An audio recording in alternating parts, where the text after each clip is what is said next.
Well, no matter your age, being able to read and write is a critical life skill. On this episode of WNIN Newsmakers, we'll talk to experts about the literacy rates in our area and programs designed to help everyone reach their literacy potential.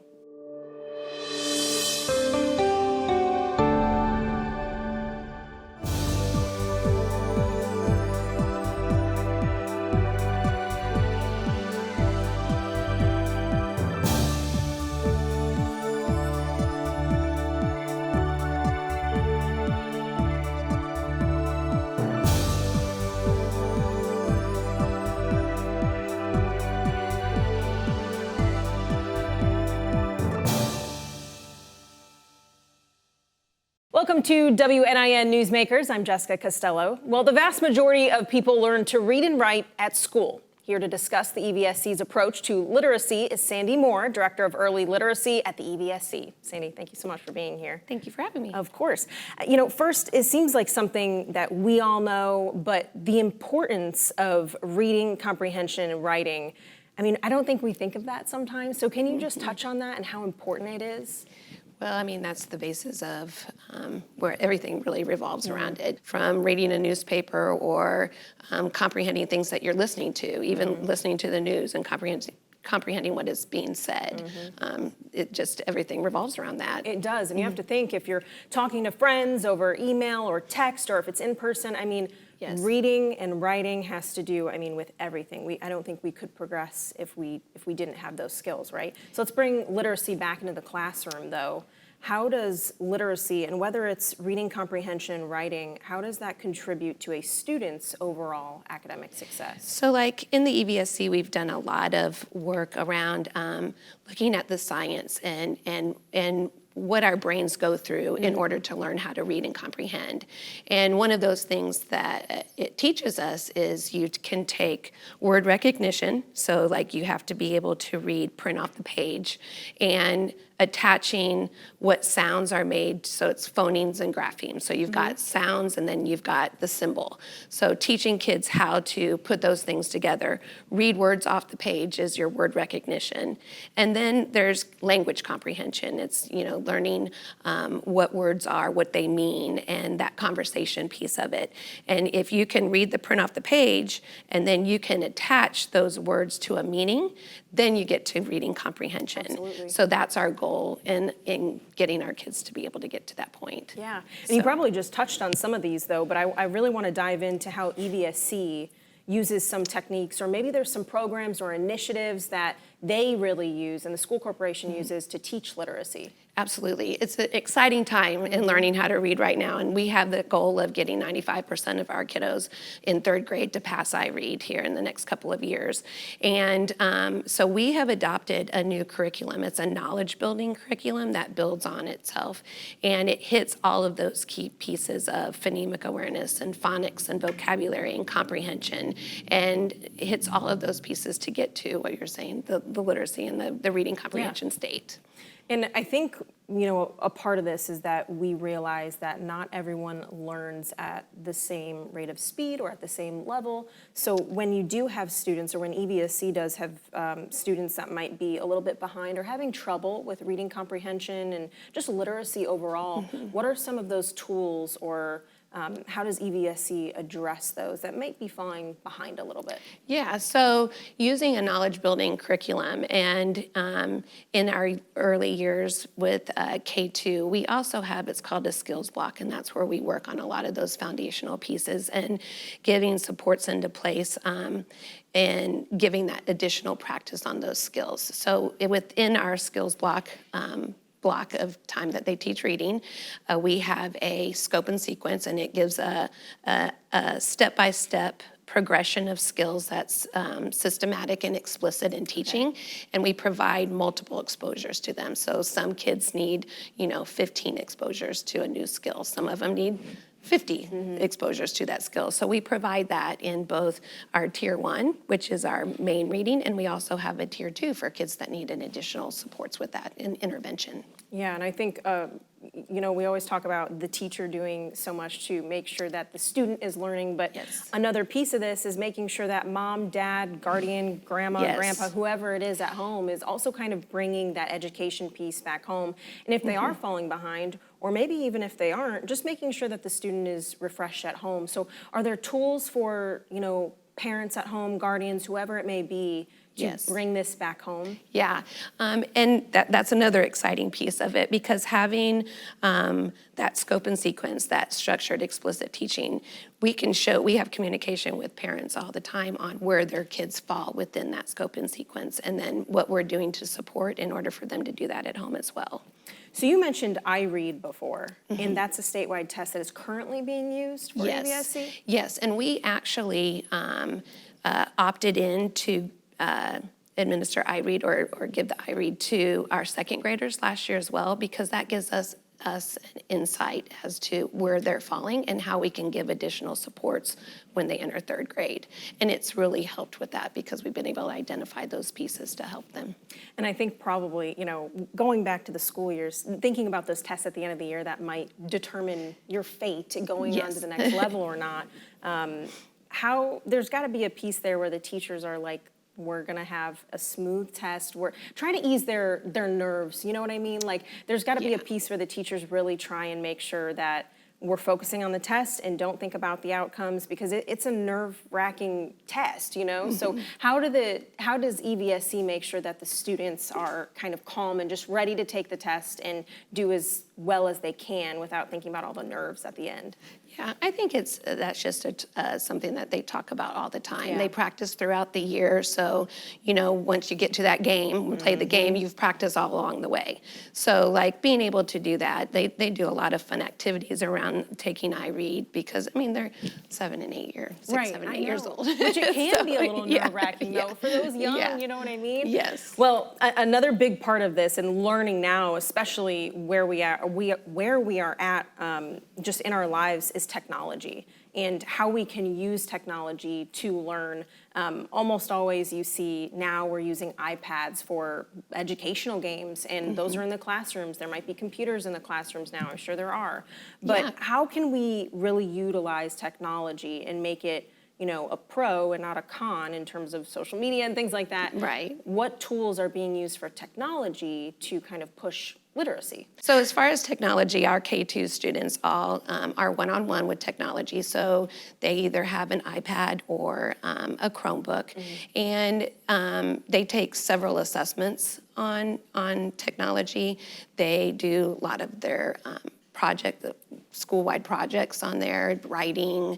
They also read books on there. They've got different, we get them on just to use them the right way. So I think it's safe to say that technology plays a big role in the classroom and pretty much everywhere else. So yes. Well, thank you so much, Sandy, for being with us. Thank you.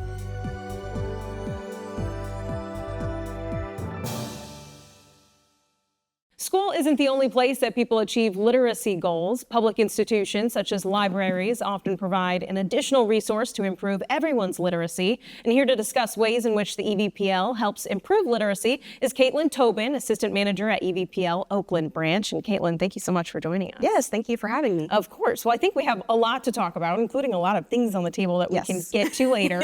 Well, I first want to address with you the childhood literacy rates in our area. This is something that the EVPL keeps track of, or walk me through that. Yeah, so we got these statistics from the EVSC. So as of August 2023, only 74% of Evansville-Vanderburgh School Corporation third graders tested as proficient in reading. And that's combined from the spring and summer tests. So that's about 7% below the statewide average of 81.6%. So meaning almost 1 in 5 students statewide and 1 in 4 locally aren't fully able to read by the end of third grade.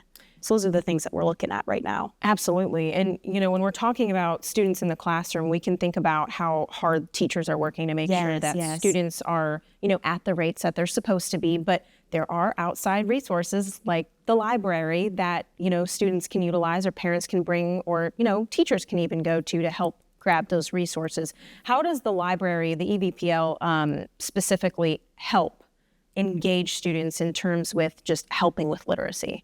Yeah, so starting with pre-K, so even before they go to school, we have a lot of different programs that parents can bring, parents and caregivers, grandparents, whoever, can bring their children to the library. So we have, of course, story times and all of our traditional program offerings. We do have for working parents or people who aren't able to come to the library during the working hours, we do have Storytime to Go kits as well as story times online on our YouTube channel at EVP Library. We also have, and I just love this so much, the 1,000 Books Before Kindergarten. So what you can do, and I know 1,000 books sounds like a lot. I know, it sounds like a way high number, but any book that you read, you could read one book 30 times. You could go to a story time, you could listen to a book in the car, however you want to do that. So as you go along with the program, you track it in this little tracker here. Oh, how And cute. every so often, once you get to the big planet, you get a little badge that you can save and keep forever. And So you have to bring it back to the library. Yep, you just bring your tracker in every so often, get your little badges, and then at the end, we celebrate you with a picture, shout out on social media. And that's just another way because kids learn best, from their first teachers, their parents, of course, before they get to school, before they start the formal learning process. And basically what we're trying to do is just show kids that reading is fun. It's obviously fundamental. It's something that you can incorporate into your routine with your parents, with your family, just getting that routine of reading every single day. Absolutely. And you also have the Bring Home Story Time. I'm sorry, I forgot the name of it. Yeah, the Storytime to Go kits. That also has 1,000 books packet in it as well. It does have some of our favorite rhymes that we do in Storytime as well. So it's got little rhymes in there that you can do at home. You can do it along with our story times. We filmed a ton during 2020. Of course, we did a lot of online story times. So a lot of them are a little rough and ready. You'll probably see me on there. See my dogs in the background jumping all over me. I am the queen of one take only. So I would just film it and just do one take. Yep. So, you have a little bean bag. So this is a great manipulative. It introduces a shape as well to the child. We have a scarf as well. So we do lots of little rhymes. You can do a little peekaboo rhyme, of course, with a little baby if you wanted to. The shaky egg is one of my favorites because it helps you learn some gross motor skills as well by moving the egg around, crossing the midline, which is important if you are trying to develop a dominant hand for writing later on. So anything that crosses the midline is going to help with that. So you can cross it, above your head, however you want to do that. So just all of those things that we can offer, and that's before they even enter a classroom. So is this something that parents maybe need to call their branch and reserve a bag, or are these always ready for parents, or how do they get their hands on these? Yeah, they're always ready. You can just come in. We usually, at my branch, we usually have about 20 to 30 on hand at any time. Perfect. And I always keep stock of it and order more. So that's just before they enter the classroom. But once they actually get into the classroom, we continue it by doing 300 books by third grade. Okay. So this is where, they start reading the chapter books, those larger books, things like that. So again, it works pretty much the same way. You're going to read, keep track in your little tracker here. And then instead of a badge, you are going to get a pin. Oh, how sweet. So then you can keep track of that as well. And we do the same thing once you reach your goal of 300 books before third grade. We'll celebrate you with a shout out on social media and all that good stuff. And it's something to look forward to as well. Yes, They're exactly. obviously, hopefully, enjoying the books that they're reading, but they also get those badges or those pins, and that's really sweet as well. We're talking about, children and their learning and their literacy and how important it is for them to maybe utilize the library, but the library isn't just for children, and there may be young adults or adults that struggle with literacy or may just be a little bit behind, and that's what the library is there for as well. So can you talk about how important it is for the library to have resources for all ages in terms of literacy, reading and writing comprehension? Yeah, definitely. So we have our adult learning center it's a database called BrainFuse. So BrainFuse does have like resume templates and job coaching and job help. I've actually used the resume templates myself and I've used them with patrons to help them write resumes. So that's a great place to go if you need help with that. But they also have an adult learners tab on there.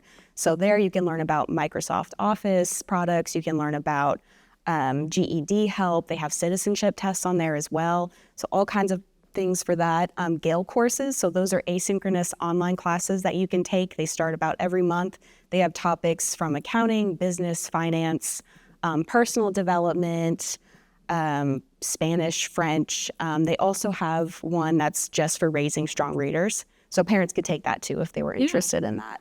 Another one that I want to highlight is Canopy Great Courses. So that Canopy, it's just an online service that we have that you can access with your library card. It's free if you have your card. They have cooking, history, language learning, art, religion, and it's in a video format. So rather than reading it online, you can just watch a video. And that's where we are at nowadays. You know, Yes, everything's in our hand and everything is digital. So Instant, that's yep. very, yes, that's very helpful. Right before we go though, is this the library's calendar? Because I feel like, you know, families like to see that as well. Because there are events that could help in terms of literacy as well. The EVPL always hosts great events. And so is there anything that you'd like to highlight in particular coming up? This is just a little calendar that I make myself and I send to all the different branches. So it's an early literacy calendar. So it's just activities you can do at home. So I have, so we follow read, write, play, sing, talk. So basically with early literacy, we're just trying to impart that it's what you know about reading before you learn to read. So, you know, letters have sounds, they make words, sounds make words, that kind of thing. So these are just little activities that you can do. And then on the Saturday calendar, I do have activities that are happening, you know, on the weekends, because I know a lot of parents work during the week, so it's nice to highlight what we have on the weekends. One thing that we have coming up is we have a special sensory story time at the airport. So that's part of our second Saturday stories, and they're going to have their therapy dog Crypto there. Perfect. I heard about this. Yeah. And Yeah. I've met Crypto before. Oh my gosh, the he's so cutest. All right. Well, thank you so much, Caitlin, for joining us. Yeah, definitely. Thank you for having me.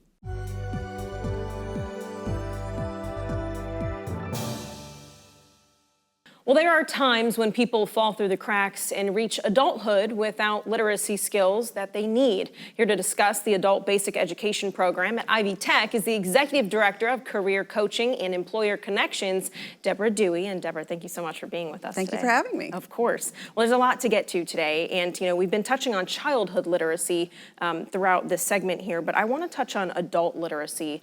And do you know of any problems that we have in our area? And is there a problem with adult literacy? Well, I think there's a problem with adult literacy across the nation as well as in Indiana. I think it's been reported about 18% of adults are functionally illiterate. And that means just understanding some basic texts or vocabulary and basic language. If you look at the Southwest Indiana area, as you get into more highly dense populated areas, larger cities, it's not quite 18%. But even in this area, we'll see 8 to 10% of adults being functionally illiterate. And with that kind of position in life, you don't have a high school education, you don't have a high school degree, getting employment, coming out of poverty, all of that becomes a problem because of the literacy. But this is where places and educational institutions like Ivy Tech can come in and help with this. So can you talk about how Ivy Tech can help adults better literacy and even receive official certifications such as a GED? And while you're answering this, can we also go over what a GED is for those that may not know? Right. Yes, Ivy Tech has an adult basic education program. And with that program, what we're trying to do is to take adults who do not have a high school diploma and try to get them to the point where they can get their GED. And that's really just a general education development testing. And so what they want to do is to pass a test that says, this is equivalent, a high school equivalency exam is what they want to pass. So what we do is to have programs to help our adults get ready for that. They come in with knowledge assessment testing to start off, so we kind of find out where are you in terms of easy topics, medium topics, difficult and advanced, find out where the student is, and then try to focus the education that we have to get them ready to take that high school equivalency exam. And then when they go through the preparatory work and the knowledge development, then we actually have another piece of that, which is really prepping for the exam itself. Now, I know another part of this is there can be people out there that are ready to take this next step and maybe go to Ivy Tech and try and take these classes and whatnot, but they see the financial side of it and maybe they say, I can't do this and this doesn't apply to me. Are there financial resources out there for those that might be struggling? Absolutely. Our adult basic education program, which is getting adults ready to take their high school equivalency exam, is no cost. It's funded by a grant from the Department of Workforce Development. So And it's an open enrollment, so most of our students kind of identify themselves and show up. Sometimes we have an employer who may refer them, or even the court system may refer them. But when they come in, we've got that grant from the Department of Workforce Development, so it's no cost to the student to go through the program. So is this just as easy as going to Ivy Tech and maybe setting up a meeting with a certain person, or how does that process work? Yes, I think you can show up at Ivy Tech, you can give us a call in the Career Link office, and we'll get you with the right person who can get you enrolled and started in the Adult Basic Education program. Perfect. Now, this kind of goes beyond just, the classroom, being able to read and write. This actually, literacy can also affect just economic impacts in terms of the adult life in the region that it's happening in, but what are the economic impacts on the adult that may be struggling with literacy? Well, again, I think the first step is literacy, and with that, then you get your high school degree or your high school equivalency, and those are the things that you need in order to enroll in higher education, whether it be at Ivy Tech for skills training or one of the four-year universities that we have in town. So you really need to have that foundation of literacy to get the high school equivalency and then go on to other skills training or pursuing degrees. And those are the things that are going to help develop your career. You're going to have higher earning potential. Bring yourself out of poverty. All of those things come from the fact that you can read, so then you can participate. Many of our employers may hire students with a high school equivalency exam, but then they have training on site with the employer, and they need to be able to read to do that. They need to have that high school equivalency exam so they can participate in the skills training, and then also if they want to continue to pursue a four-year degree or a two-year degree while they're working. So are there economic impacts on regions as a whole that don't prioritize literacy? Well, definitely. You look, right now, we did some surveys of employers in the state of Indiana, and well over half of them said that they had open positions over the past year that they could not fill because they didn't have the talent to fill it.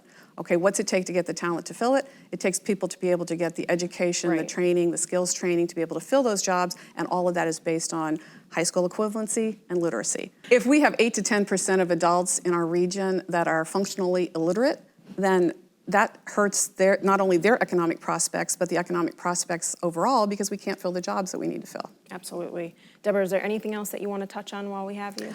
I think the main thing would be you're never too old to learn something new, to go back to school, to better yourself, to give yourself more opportunities in terms of career development and high-paying jobs. It's never too late. I agree. Well, thank you so much for being with us. Thank you.